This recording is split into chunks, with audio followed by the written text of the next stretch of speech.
Hello, everybody. We're going live a little bit early, but we got ready a little bit early, so why wait? My name is Coach MK. You've hopefully met me before. I'm founder of the Fitness Protection Program, and we've got some new people starting in Build. Yay! Now, the fun thing about easy effort, and I say this all the time, in all the years that I've been coaching, all the people who I have coached, exactly 3 have come in knowing what easy effort actually was, and 2 of those 3 were former Olympians. Everybody else has gone through the same experience, and that experience is shock and horror and confusion and frustration. I mean, easy effort just freaks people out, and I think that's why no one chooses to do it but me. I'm like, easy effort, yay, doesn't hurt. Whoop, whoop. You're a jogger. Yes, I am. I make good decisions. I own all of this. But to someone new, to someone who wasn't one of the athletic kids, or maybe someone who was one of the athletic kids, who's used to hearing, try harder. Okay, well, it's hard. Just try harder. Get a little fitter. It'll get easier. And so you think we are conditioned to think the problem is us, because what we're looking for is someone to validate the reactions that we're having. So I thought the best way I could do that for our brand new runners in Build would be to have someone who's pretty fit, pretty experienced, and is not new to this running thing show you how she reacts to her first 141. Coach Lovey Oliff is our newest coach. She runs the Rebuild Room, and she took this job not really understanding what makes my work very different. But she found out this morning when she borrowed a heart rate monitor from a neighbor and went for a truly easy effort run for the first time. Hi, Lovey. Hey, how was it? Interestingly enough, harder than I thought, because, like I'm somewhat robotic when it comes to my runs. Mm-hmm. Like, I know exactly how far I'm going to go. I know exactly, sort of, especially if I'm on the treadmill, like what my pace is. And so when you said 140, I was like, sure, I could do that. That's easy, right? Everyone says that. Woosah. And then I started, and I was like, okay, 165, bring it down, bring it down, bring it down, bring it down, walk it out. 165, for context, y'all, is where my heart rate is 3 hours into a marathon. Right. So like I'm having to, because I'm a short distance runner. So I don't do marathons. I'm always impressed by people who do marathons. So for me, it's having to kind of slow down. And granted, I also might have had a bit of coffee, like more than I should have before going on this run. No big deal.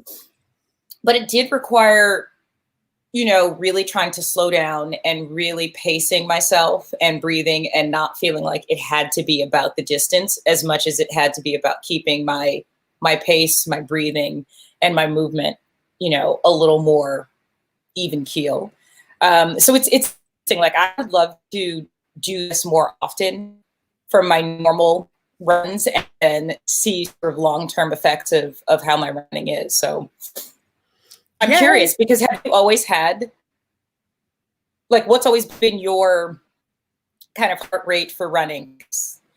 132 to 138, somewhere in there. But you got to remember, my entry to all of this was very different. You're like a birth runner. You're like a born from birth.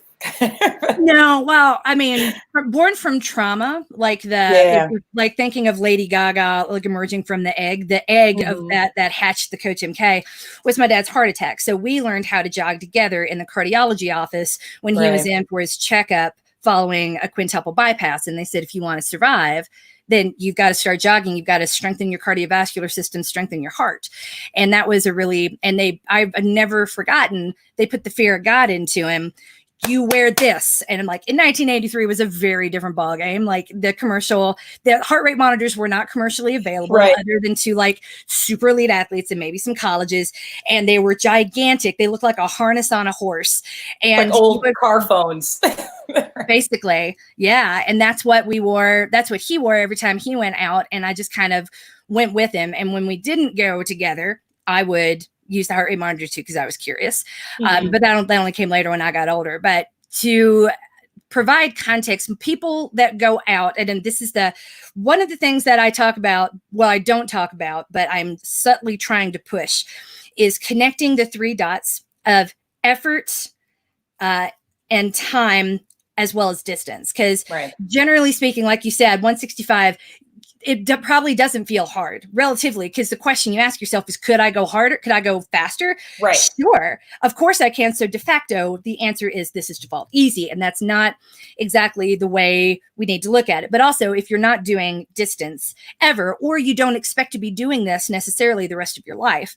And again, I don't mean that disrespectfully whatsoever, but it's like when you're planning for the long haul, when you're in the doctor's office, if you talk, because your husband's a doctor, ask him about the 140, what the cardiologist told us, and what you probably heard if you're a woman watching this and you've been pregnant, or if ever you had dental surgery. Like I had a gum graft, and they were like, yeah, you can go out, but I'd be really careful. Most runners don't know how to do this. Just walk. If your heart rate goes over 130, like into the 140, you're getting inflammation, and that's going to bust the capillaries, and that could undo the surgery.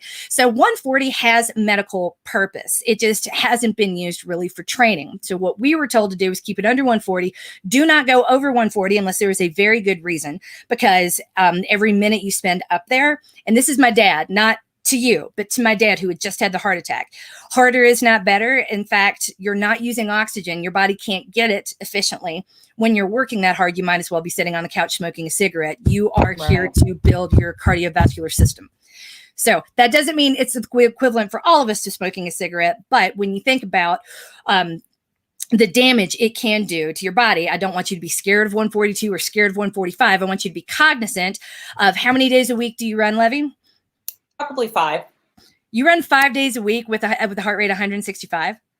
Well, I'll be honest with you. I've never, so like today was the first time I ever put on a heart rate monitor. And we had this conversation, like, just grab your heart rate monitor. And I was like, about that.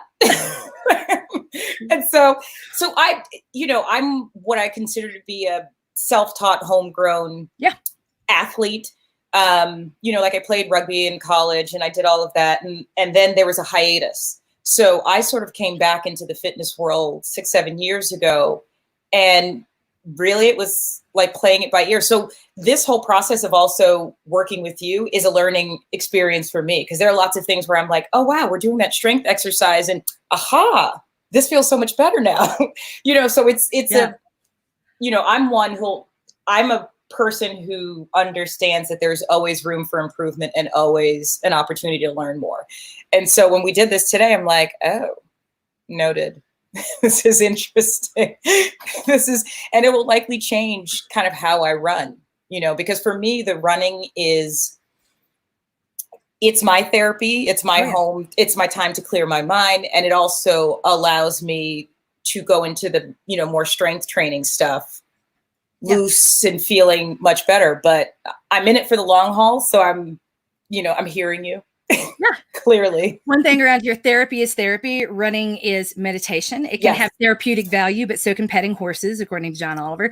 So we want to be just like, absolutely. Just really, really clear. I get real, as someone who's been in therapy for 20 years, I get real quickly. People are like, this is therapy. I'm like, that has therapeutic value. There is no substitute. So, though I wouldn't be doing my job if I didn't say that, because I say that to everybody else, and I love you and you are special, but I have to say it to you too. So absolutely. Thank you very much for sharing that with us. I just wanted everyone to see that if you're having feelings or a child walking into your room, hi, this is Violet. This is my youngest. She doesn't like, no one leaves baby in the corner. Hi, Violet. Yay. She rules this roost. As Violet's like Team 140. Team 140. And what are you wearing? What are you wearing? It's a Frozen 2 dress, she calls it. Anything with the Disney princess is a Frozen 2 dress. But not every dress is a Frozen 2 dress, and not every run is necessarily a run. I just wanted to take this minute, as somebody who is probably fitter than I am and definitely faster than I am, came in and experienced 140 for the first time. Whatever you feel is real. It's harder than you think it is, because running more slowly than you want to go in any given moment is the hardest thing you will ever do. It's a different type of hard, because it's a mental type of hard. You're getting exactly what you need to get, and we don't go full out at every practice. Yay, cheer. I love Jerry forever. You are coached. You are loved. And if you jogged this morning and didn't lose your mind, then you're winning at life. If you jogged this morning and you did lose your mind, you're still winning at life, but now I hope you feel validated too. You got a couple days to practice. Everything starts on Monday, but just know I want you to be aware of what could be coming your way the first time you put on that heart rate monitor. It is disorienting for experienced people.